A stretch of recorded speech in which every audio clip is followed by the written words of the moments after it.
في السماوات ما في الأرض من ذا الذي يشفع عنده إلا بإذنه يعلم ما بين أيديهم ما في ولا يأتون بشيء إلا بما شاء. Тілела лисиси крушум живот. Там да телея, почти са фати колкото на котлана. Именичката и от София. Аз за първи път се лея куршум, но днеска бях за трети път на камък.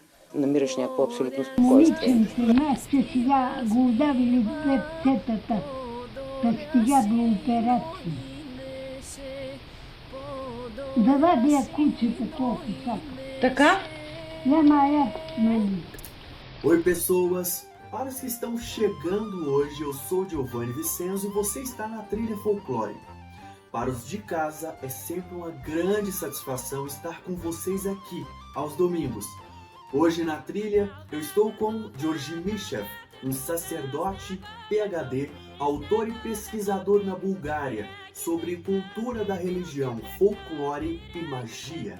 Em uma palestra exclusiva para a Trilha Folklore, Georgi Mishev nos transmite um pouco de sua cultura e nos conta sobre a arte das curandeiras búlgaras, sobre o folclore de sua terra e o poder da magia da cura na Bulgária. Inspire-se nesta fé, nesta tradição, nos costumes que são transmitidos pelos mais velhos aos mais novos e na sabedoria que serpenteia entre gerações até os nossos corações.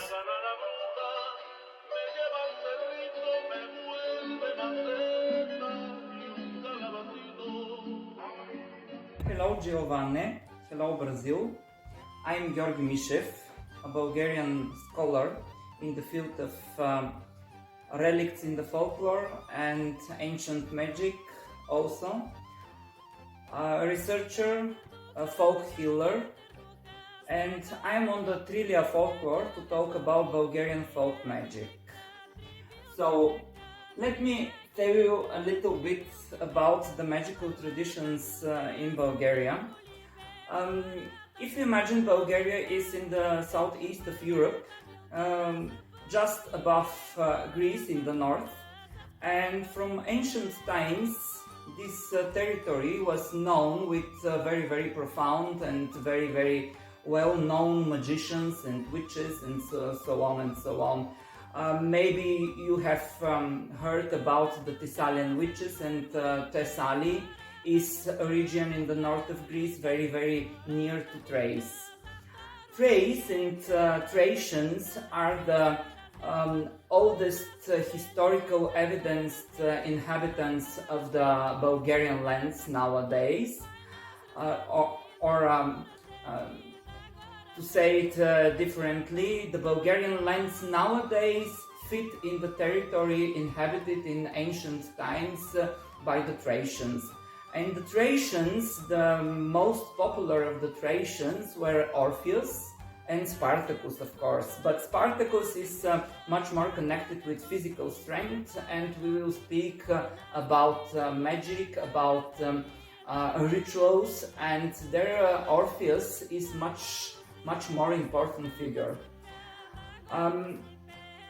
Bulgaria, or the Bulgarian culture nowadays, is a mixture of from different influences, of course. We have the Thracian heritage, we have the Slavic heritage, we have the Proto-Bulgarian heritage. We have also a lot of other traditions because Bulgaria is on a crossroad between Europe and Asia Minor, and because of this we have the influence from the Orient. We have a lot of Oriental traditions also.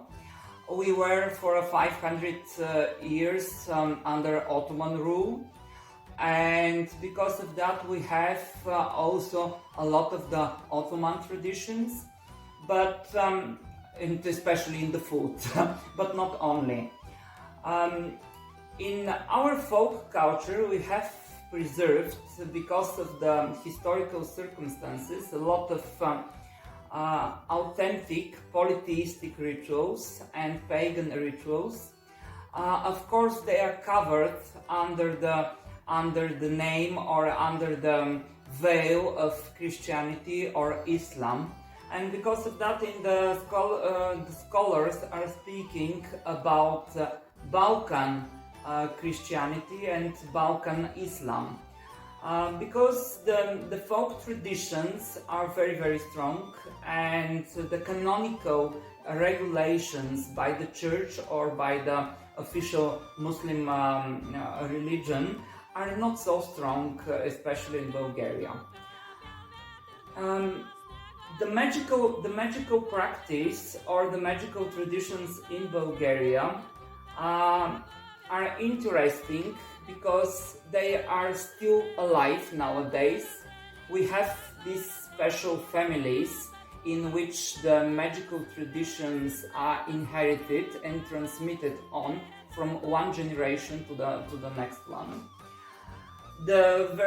One of the specifics of our magical tradition is that it is transmitted and it stays still nowadays transmitted in oral way, from person to person, from grandmother to granddaughter, or from grandfather to grandson, or of course from one of the elders, one of the old healers or magicians to a chosen one, because it is a tradition which normally stays in the family, but it happens also that the old healer, the experienced healer or magician, chooses one person which has the attitude to this kind of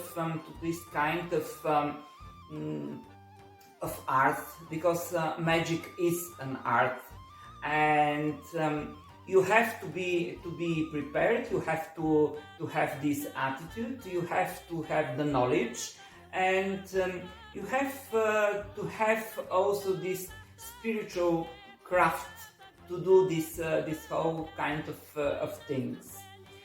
The Bulgarians still nowadays are called very, very superstitious people, but we called superstition something which has lost its meaning for us nowadays, but it has its meaning in the past.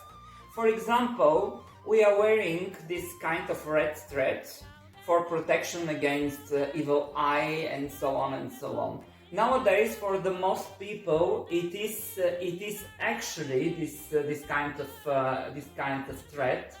It is like a superstition, but in the old times, it was not a superstition, because red is the color of life. It is, of course, the color of blood. But it was prepared, or this kind of amulet was prepared with different rituals. For example, you have to put a thread on a specific plant. It has to stay there over the night, and at the morning you bring to this plant different kind of threads, yellow and black. And you put on the plant the black and the yellow thread, and you take the red one. And in this moment, you have to say, I'm taking the reddish one, and I'm leaving to you the yellowish and the blackish ones.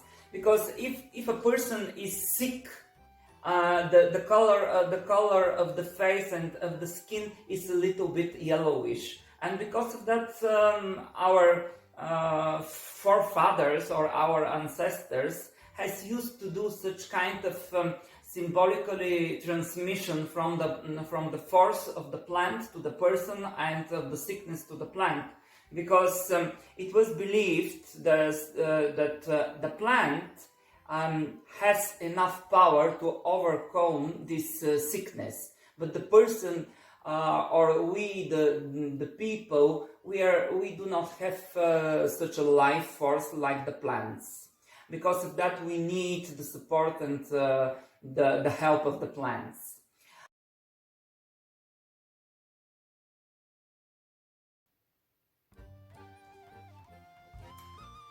In my family, folk healing and folk magic is a kind of tradition because the grandmother of my grandfather was a very, very famous healer.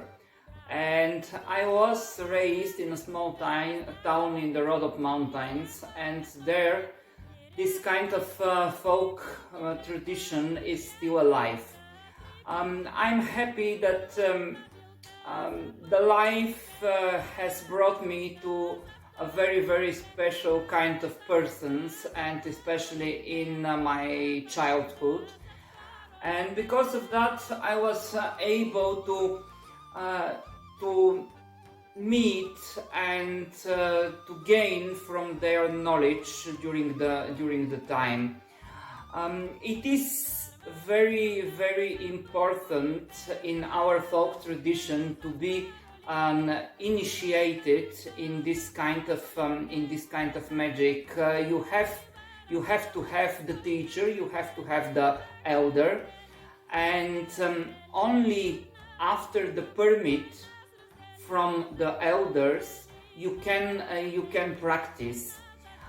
In our folk magic tradition, it is so that you can have the books, or you can have the ethnographical records, you can have the texts, you can have the descriptions, but you need still this permit from the elders for practice. It is not only a permit, it is a kind of blessing. And normally in the initiation, it is said by the old one, by the elders. It is said to the new ones, to the new healers or to the new magicians, that the power goes from them to you. And with the books which I'm writing, also in English or in Bulgarian, I'm trying a little bit to reveal this tradition and not to profanize it, because it is a kind of knowledge which has to stay sacred, but it has to be known to the people, it has to be known, and it has to be carried further, because the times nowadays are different, and the world is different. The world and the people are changing, and with the books, with the media, we have a lot of possibilities to meet, to hear something from different cultures, and to be a part of it also. My advice for you, if you allow me to give you such, is to know your heritage, to do the necessary things to preserve your heritage, to enrich your heritage and your family tradition, but not to lose it. Every culture is different, and this is the good thing, this is the treasure which we have to keep safe and also alive, because the many colors and the many cultures are very, very important thing. If we do only a mixture, it loses the different colors and it gains one ugly color, and we have the task to preserve the beauty and the life. Be blessed, and I hope that you have enjoyed this kind of information and presentation of the Bulgarian folk magical tradition. Thank you. Eu espero que vocês tenham curtido esse vídeo, que vocês tenham se inspirado em toda essa sabedoria que atravessou o oceano para chegar até nós. Deixe o seu like, compartilhe com seus amigos e não se esqueça de deixar o seu comentário aqui abaixo. Seus comentários são muito importantes para nós. Vem comigo nessa trilha e até o próximo vídeo.